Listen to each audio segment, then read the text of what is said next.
ग्रहों का विज्ञान यूट्यूब चैनल में मैं डॉक्टर पुष्पा कामले आप सबका स्वागत करती हूँ।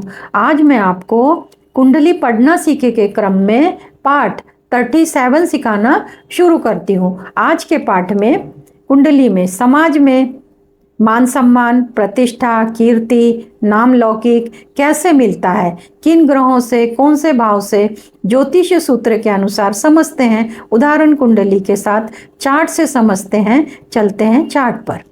समाज में मान सम्मान, प्रतिष्ठा, कीर्ति, नाम लौकिक कैसे मिलता है, तो ज्योतिष सूत्र लग्न भाव से लग्नेश कितने घर आगे बैठा है उतने भाव गिनना, और लग्नेश जिस भाव में बैठा है उससे आगे उतने ही भाव गिनना।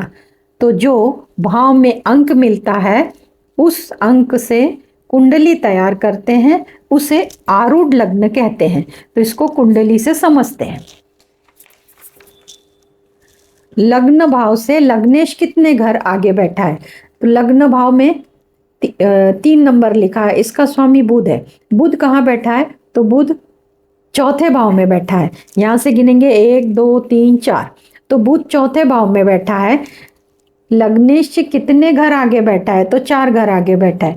उतने भाव गिनना है। अब 1 2 3 4 उतने भाव गिन लिए।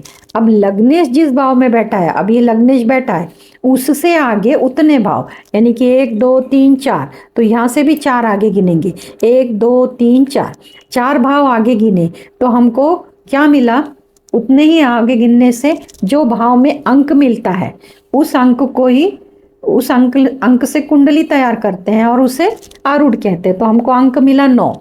तो यहाँ पे उदाहरण के लिए ये जो 9 नंबर का लग्न बनाया, लग्न में बाकी सब ग्रह इस कुंडली के वैसे लिख दिए। अब ये जो 9 नंबर का लग्न हमको मिला, इसको आरूढ़ लग्न कहते हैं। अब इससे क्या समझते हैं, तो इस आरूढ़ लग्न से आरूढ़ लग्न का स्वामी कौन सी राशि में बैठा है। अब आरूढ़ लग्न, यहाँ पे तो मिथुन लग्न उनकी जन्म कुंडली हो गई, पर आरूढ़ लग्न हमको मिला है धनु। तो अब धनु का हमको गुरु देखना पड़ेगा। तो इस कुंडली में आरूढ़ लग्न का स्वामी कौन सी राशि में बैठा है, तो आरूढ़ लग्न का स्वामी इधर तुला राशि में बैठा है 7 नंबर में। आरूढ़ लग्न का स्वामी तुला राशि में बैठा है। कौन सी राशि में, सूत्र बोलता है स्व राशि में हो, उच्च राशि में हो, नीच राशि में, मित्र राशि में, शत्रु राशि में, ये देखना होता है। और आरूढ़ लग्न का स्वामी केंद्र में, कोण में, लाभ भाव में होना चाहिए। अब आरूढ़ लग्न का स्वामी, अब आरूढ़ लग्न की जब कुंडली बनाते हैं तो आरूढ़ लग्न ही देखेंगे। अब इस कुंडली को अलग, अब इसका स्वामी केंद्र में होना चाहिए, कोण में होना चाहिए। आरूढ़ लग्न का स्वामी केंद्र, कोण और लाभ भाव में। और यह तो इस कुंडली में लाभ भाव में गुरु बैठा है, लग्न का स्वामी गुरु है, गुरु लाभ भाव में बैठा है। एक तो केंद्र में और एक कोण में होना चाहिए और एक लाभ भाव में होना चाहिए। तो ये सूत्र लग रहा, परंतु यहाँ पे बोला क्या गया है, स्वराशि, उच्च राशि, नीच राशि। स्वराशि ठीक है, उच्च राशि उससे अच्छी, नीच राशि खराब है। मित्र और शत्रु राशि, तो शुक्र गुरु की शत्रु राशि है, लग्नेश शत्रु राशि में बैठा है। अब ये व्यक्ति अगर ऐसा मिलता है, ये तो अशुभ राशि में बैठ गया, पर पकड़ के चलते हैं, अगर गुरु उसके स्व राशि में यानी कि धनु और मीन राशि में, उसके मित्र राशि में, चंद्रमा की सिंह राशि में, चंद्रमा की कर्क राशि में, और सूर्य की सिंह राशि में, बुध की मिथुन और कन्या राशि में अगर बैठते हैं तो उसके मित्र राशि हो गई। परंतु अगर उसकी शत्रु राशि में बैठते हैं तो उनको उतना फल नहीं मिलता, उनके फल में कमी आती है। तो आरूढ़ लग्न का स्वामी केंद्र, कोण, लाभ भाव में, उच्च राशि में होता है तो क्या होता है, अब इधर उच्च राशि में नहीं है, यहाँ पे शत्रु राशि में। पर पकड़ के चलते हैं समझने के लिए कि अगर उसकी यहाँ पे मित्र राशि है, सिंह राशि में बैठ जाए और भी दूसरे राशि में बैठ, सिंह राशि के अलावा मिथुन में है, कन्या में है, मीन में है, अगर ऐसे मित्र राशि में बैठता है तो उसको क्या फायदे मिलेंगे, तो व्यक्ति को करियर में, धन में, मान सम्मान में, भौतिक सुख में, नाम लौकिक में, जमीन का, घर का, गाड़ी का, इन सब का सुख मिलता है। ऐसी व्यक्ति की कीर्ति, मान सम्मान तो बढ़ता ही बढ़ता है, पर लोकप्रिय होता है। उसको अपने पसंद करने वाले लोग अनेक बहुसंख्य लोग होते हैं। और दूसरा आरूढ़ लग्न पर स्वामी पर। अब आरूढ़ लग्न स्वामी, तो आरूढ़ लग्न ये है 9 नंबर, इसका जो स्वामी है गुरु। अब ये गुरु पर किन किन ग्रहों की दृष्टि होती है, तो अब यहाँ देख लेते हैं। यहाँ पे गुरु तो 11वें भाव में, लाभ भाव में है। यहाँ पे आधे भाव में ग्रह दिख रहे हैं, गुरु लाभ भाव में है, परंतु राहु की 5वीं दृष्टि है। 1 2 3 4 5। सूत्र बोलता है आरूढ़ लग्न के स्वामी पर जिन जिन ग्रहों की दृष्टि होती है, उन ग्रहों की अंतर्दशा में उनको फायदा मिलता है। तो अब राहु की अकेले की है, क्योंकि मंगल के पास तो मंगल साथ में ही है, शनि के पास तीसरी है, उससे पीछे है शनि, और बाकी ये सब ग्रहों के पास, शुक्र के पास, सूर्य के पास, बुध के पास सातवीं सातवीं है। तो ये सब एक ही बाजू में आ गए। तो दृष्टि अगर पड़ रही है गुरु के ऊपर तो केवल राहु की। तो जिस भी ग्रह की जब महादशा में अंतर्दशा चलेगी, अंतर्दशा जिस भी ग्रह के महादशा में अंतर्दशा राहु की आएगी, तब तब ये जातक को नेम फेम, घर गाड़ी, ये जितने भी भौतिक सुख है, सबका फायदा इनके अंतर्दशा में मिलेगा। ऐसा दूसरा सूत्र बोलता है। तीसरा आरूढ़ लग्न का स्वामी अगर नीच राशि में, अगर ये आरूढ़ लग्न है, निकल के आया आरूढ़ लग्न, गुरु आया और गुरु 10 नंबर की राशि में बैठ गया इधर, तो गुरु की 10 नंबर की राशि नीच राशि होती है। तो ऐसे व्यक्ति को अपकीर्ति का और भौतिक सुख में हानि होती है। आरूढ़ लग्न के स्वामी को देखने वाले ग्रह वापस, अब यहाँ पे उदाहरण के लिए समझते हैं कि इसका स्वामी 10 नंबर में बैठ गया है, नीच का हो गया। अगर इसके ऊपर शुक्र की दृष्टि पड़ती है, तो जब भी दशा में अंतरदशा शुक्र की आएगी, तो शुक्र इस पर दृष्टि डालता है, तो तब इनको भौतिक सुख में कमी आएगी और अपकीर्ति का सामना करना पड़ेगा, यानी कि बदनामी का सामना करना पड़ेगा। तो आरूढ़ लग्न के स्वामी को देखने वाले ग्रह यानी दृष्टि पड़ने पर ग्रह की अंतर्दशा में बुरे परिणाम मिलते हैं। इस प्रकार ये तीसरा सूत्र पूरा होता है। तो नेम फेम के लिए टोटल 3 सूत्र एक ही है, उनको 3 भाग में विभाजित किया है। पहला सूत्र बताया, दूसरा उच्च राशि, स्वराशि, और तीसरा एक नीच राशि में होगा तो उसके क्या परिणाम होंगे। तो अब एक दूसरा और उदाहरण ले लेते हैं, तो ये सूत्र क्लियर हो जाएगा। अब दूसरी कुंडली कि लग्न भाव से लग्नेश कितने घर आगे, तो लग्न भाव कर्क लग्न है, तो कर्क लग्न का स्वामी चंद्रमा हुआ, तो चंद्रमा कितने भाव आगे बैठा है, उतने भाव गिनना है। 1 2 3 4 5 6 7 8 9 10। तो लग्न से चंद्रमा 10 भाव आगे है। तो अभी चंद्रमा से हम 10 भाव आगे गिनेंगे, 1 2 3 4 5 6 7 8 9 10। तो हमको आरूढ़ लग्न के लिए नंबर राशि मकर मिली है। 10 नंबर से हमारा आरूढ़ लग्न शुरू होता है। ये 10 नंबर से ये आरूढ़ लग्न शुरू हुआ। अब ये 10 नंबर में इनके ग्रह वैसे के वैसे लिख दिए। अब ये जो 10 नंबर का जो स्वामी है शनि, शनि कहाँ पर है, तो शनि यहाँ पे 5वें भाव में बैठा है, शनि वृषभ राशि में बैठा है।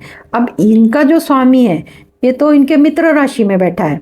तो जैसे पहली कुंडली में वो उसके शत्रु राशि में बैठा था, पर ये इधर पे इसके मित्र राशि में बैठा है। और आरूढ़ लग्न का स्वामी कौन सी राशि में बैठा है, स्वराशि, उच्च राशि, नीच राशि, मित्र राशि देखना है। और ये स्वामी केंद्र और कोण में, तो ये वाला सूत्र ज़्यादा से ज़्यादा लग रहा है। कोण में, केंद्र से कोण बेहतर है, एक तो मित्र राशि में है और एक कोण में है। तो इस जातक को जब भी, अभी इस मकर लग्न में शनि इनका लग्नेश हुआ, तो शनि को कौन कौन देख रहा है, तो शनि को किसकी दृष्टि है, तो गुरु के पास 3 है, तो गुरु उसी के साथ में, मंगल की 4थी है आगे जा रही है, शुक्र के पास 7वीं है। पर इधर शनि को देखने वाला कोई ग्रह है क्या, तो बुध और सूर्य की तो 7वीं दृष्टि है, राहु केतु 1 2 3 4 5 नहीं। तो ऐसी अवस्था में जब भी शनि की महादशा, शनि की अंतर्दशा और उसके साथ गुरु है। तो गुरु की अंतर्दशा में और शुक्र की अंतर्दशा में, क्योंकि शुक्र की राशि में है, तब इनको ये सब सुखों की प्राप्ति होगी। क्योंकि शुक्र की जो राशि है वृषभ, तो शुक्र की महादशा में अगर शुक्र की अंतर्दशा आती है तो ज़्यादा फायदा होगा। तब इनको इन सब सुखों की फायदा, इस सब सुखों का लाभ मिलेगा। क्योंकि आरूढ़ लग्न का स्वामी मित्र राशि में बैठा है। परंतु अगर कोई ग्रह और देखता था, तो जैसे जैसे एक ग्रह की महादशा समाप्त होती है तो दूसरे ग्रह की महादशा लगती है, तो ज़्यादा ग्रह अगर आरूढ़ लग्न के स्वामी को देखते हैं तो उतने टाइम उस जातक को फायदा होने के चांसेस होते हैं। पहली कुंडली में एक ही ग्रह के फायदे से जब जब भी जो ग्रह आएगा, सिर्फ अंतर में जब राहु आएगा तब इनको फायदा मिलेगा। अब इनको जब जब शुक्र का अंतर आएगा तभी इनको फायदा होगा। एक और कुंडली देख लेते हैं, तीसरे कुंडली का भी सूत्र इसी प्रकार कि जो भी कुंडली है, कुंडली के लग्नेश को देखना है। तो लग्नेश कौन है? गुरु। अब गुरु है, गुरु कहाँ बैठे हैं? तो गुरु वहीं बैठे, क्योंकि यहाँ पे एक गिनेंगे तो गुरु यहीं पे है। तो अब यहाँ से एक गिना तो वापस धनु लग्न आया, तो आरूढ़ लग्न धनु आया। तो ऐसी स्थिति में होता क्या है, जैसे के तैसे ग्रह यहाँ पे लिख लिए। अब ये जो स्वामी है आरूढ़ लग्न का गुरु, इसको कौन कौन देख रहा है? तो इसको बुध देख रहा है, और इसको राहु देख रहा है 5वीं दृष्टि से, और इसको मंगल देख रहा है। यानी कि 1 2 3 4 5 6 7 8, मंगल की 8वीं दृष्टि, राहु की 5वीं दृष्टि और बुध की 7वीं दृष्टि। तो इस कुंडली को क्या फायदा होगा कि जब भी किसी भी ग्रह की महादशा में अंतर्दशा बुध की आएगी तो इनको फायदा होगा, और किसी भी ग्रह की महादशा में मंगल का अंतर आएगा तब इनको फायदा होगा।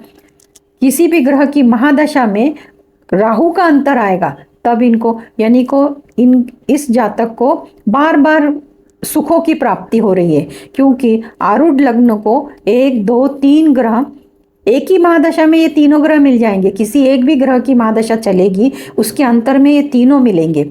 इस केस में एक भी नहीं मिल रहा था जो स्वामी लिया, इस केस में सिर्फ राहु मिल रहा था। ऐसे जितने आरूढ़ लग्न के स्वामी को जितने ग्रह देखते हैं, उन सब की अंतरदशा में उनको भौतिक सुखों का लाभ मिलता है। ऐसा। और एक कुंडली देख लेते हैं। ये अब इस कुंडली में लग्नेश कौन है? सूर्य। 5 नंबर से शुरू हो रही। सूर्य कहाँ पर है? तो सूर्य रवि यानी कि सूर्य, तो लग्न से गिना 1 2 3 4। अब लग्न से जितने घर आगे तो उस स्वामी से उतने घर आगे जाना है। तो सूर्य से 1 2 3 4 घर आगे, 4 घर आगे जाने के बाद हमको 11 नंबर का आरूढ़ लग्न मिला।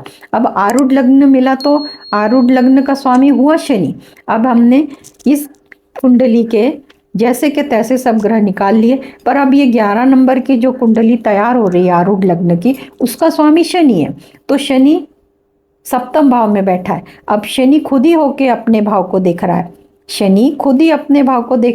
परंतु शनि जहां बैठा है उसको कितने ग्रह देख रहे हैं?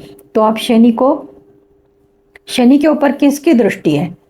मंगल के पास 3 है, तो चौथी 7वीं और 8वीं इस पे नहीं आ रही। राहु के पास 3 है, 1 2 3 4 5 6 7 8 9, राहु की भी यहाँ पे नहीं आ रही। अब चंद्र के पास 1 ही है, गुरु तो इन्हीं के आजू बाजू में है, गुरु की 1 5वीं 7वीं 9वीं है। तो यानी कि इस कुंडली में भी शनि के ऊपर किसी ग्रह की दृष्टि नहीं है, परंतु शनि जिस राशि में बैठा है वो राशि है सूर्य की। तो सूर्य के जिस भी ग्रह की महादशा में सूर्य का अंतर आएगा तब इस जातक को इन सब भौतिक सुखों का लाभ मिलेगा। तो वैसे चांसेस बहुत कम आ रहे हैं कि इस एक ग्रह को किसी की दृष्टि नहीं है। आरूढ़ लग्न में इस एक ग्रह के ऊपर किसी भी ग्रह की दृष्टि नहीं है, तुलना में जो पहले हमने देखी कि 9 नंबर की कुंडली में जो लग्नेश गुरु हुआ उसको 4 ग्रह तो 1 2 3 ग्रह तो उसको देख ही रहे। इन 3 ग्रहों की बार बार उनको चांस मिलेगा कि महादशा में इनका अंतर्दशा आने ही वाला है।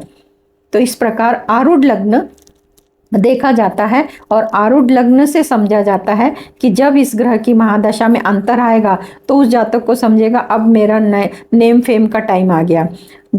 महादशा के अंतर में मंगल का आएगा तब इस जातक को मालूम होगा कि अब मेरा नेम फेम का वक्त आ गया है। राहु का जब अंतर आएगा तब, तो ये ऐसे बहुत चांसेस मिलते हैं आरूढ़ लग्न के।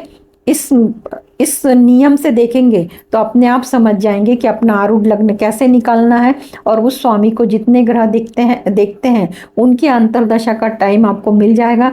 अंतर्दशा कुंडली में लिखी होती है, यहाँ इतने तारीख से इतने तारीख तक अंतर्दशा है, इतने तारीख से इतने तारीख तक महादशा है। तो उससे आप अपना मान सम्मान प्रतिष्ठा कीर्ति का टाइम निकाल सकते हैं, और उस समय आप अपने एफर्ट्स लगा के अपने पराक्रम दिखा के उन सब का लाभ उठा सकते हैं। अगर आरूढ़ लग्न के स्वामी को ग्रहों की दृष्टि कम पड़ रही है, अगर वो आरूढ़ लग्न का स्वामी अंश बल में कमजोर है, ऐसी स्थिति में भी जितने बताए हैं उतने सब फायदे तो नहीं मिलते क्योंकि वो डिग्री में कम है। पर उसकी डिग्री बढ़ाने के लिए, उसकी अगर डिग्री बढ़ाते हैं तो आपको उसका फायदा मिलता है। तो डिग्री कैसे बढ़ती है? तो डिग्री के लिए, अंश बल बढ़ाने के लिए जो ग्रह है उसका मंत्र करना है, उसकी पूजा पाठ करना है, उसके संबंधित दान देना है, तब जाके उस ग्रह की ऊर्जा बढ़ती है। और फिर उसकी ऊर्जा बढ़ने से जिस भाव से जो जो फायदे मिलने हैं उस भाव से वो फायदे मिलने शुरू हो जाते हैं। अब ग्रहों की उच्च राशि नीच राशि बताइए समझने के लिए कि ग्रह अगर यहाँ पे शनि है तो शनि यहाँ पे उसके शत्रु राशि में 5 नंबर की उसकी शत्रु की राशि है। तो अगर सूर्य 5 में है, चंद्रमा 4 में है, मंगल 1-8 में है, बुध 3-6 में है, गुरु 9-12 में है, शुक्र 2-7 में है, शनि 10 और 11 में तो 100 का हो जाते हैं। वैसे ही गुरु 4 में तो उच्च के हो जाते हैं, शुक्र 12 में उच्च के होते, शनि 7 में उच्च के हो जाते, गुरु 10 में नीच के होते, शुक्र 6 में नीच के होते, शनि 1 में नीच का होता है। उसी प्रकार सूर्य तुला में नीच का होता है, चंद्रमा वृश्चिक में नीच का होता है, मंगल कर्क में नीच का होता है और बुध 12 मीन राशि में नीच का होता है। इस तरह ये सूत्र अगर इधर लगा के समझते हैं तो आपको अच्छे से समझ में आ जाएगा, क्योंकि एक ही कुंडली में ऐसा है कि धनु राशि में गुरु है, यानी कि उसके स्वराशि में धनु राशि, इधर गुरु उसी के राशि में है। परंतु जब हमने इस कुंडली में देखा तो इसका जो स्वामी है 2 नंबर की, तो 2 नंबर की राशि कौन सी हुई? शुक्र की राशि हुई। तो शुक्र 2 नंबर की राशि में, यानी कि इस कुंडली में आरूढ़ लग्न में हम जब देखते हैं तो आरूढ़ लग्न में इनका जो शनि है वृषभ राशि यानी कि मित्र राशि में आ गया, मित्र राशि में आ गया है। और यहाँ पे देखते हैं आरूढ़ लग्न का स्वामी गुरु उसके शत्रु राशि में आ गया। तो ये समझ में आया, यहाँ शत्रु राशि में है, यहाँ मित्र राशि में है, यहाँ स्वयं की राशि में है और यहाँ भी शत्रु की राशि में है। और दूसरा है इन ग्रहों को कौन कौन देख रहा है, इनके स्वामी को कौन कौन देख रहा है, इनके स्वामी को कौन कौन देख रहा है। जितने ग्रह देख रहे हैं वो उनको फायदा देने वाले उनके अंतर्दशा में। इनकी ऊर्जा बढ़ाने के लिए आपको बताया अनुसार दान मंत्र पूजा पाठ करनी है। जन्म लग्न कुंडली में ग्रह अंश बल में कमजोर है, अशुभ ग्रह से दृष्ट हैं, अशुभ स्थान में स्थित हैं, तो ग्रहों की ऊर्जा बढ़ाने के लिए और मनचाहा परिणाम पाने के लिए जो भी आपका आरूढ़ लग्न आया है उसकी ऊर्जा बढ़ाने के लिए आपको पूजा पाठ मंत्र साधना करनी चाहिए। ये सब मंत्र साधना मैंने मेरा दूसरा चैनल स्वदर्शन ध्यान साधना यूट्यूब चैनल में इसकी जानकारी विस्तार से बताई है। आप उस चैनल में जाकर जानकारी प्राप्त कर सकते हैं। उस चैनल का लिंक मैं आपको आई बटन पे देती हूँ, आप उस चैनल पे जाके जानकारी प्राप्त कर सकते हैं। आज के क्लास में इतना ही, धन्यवाद।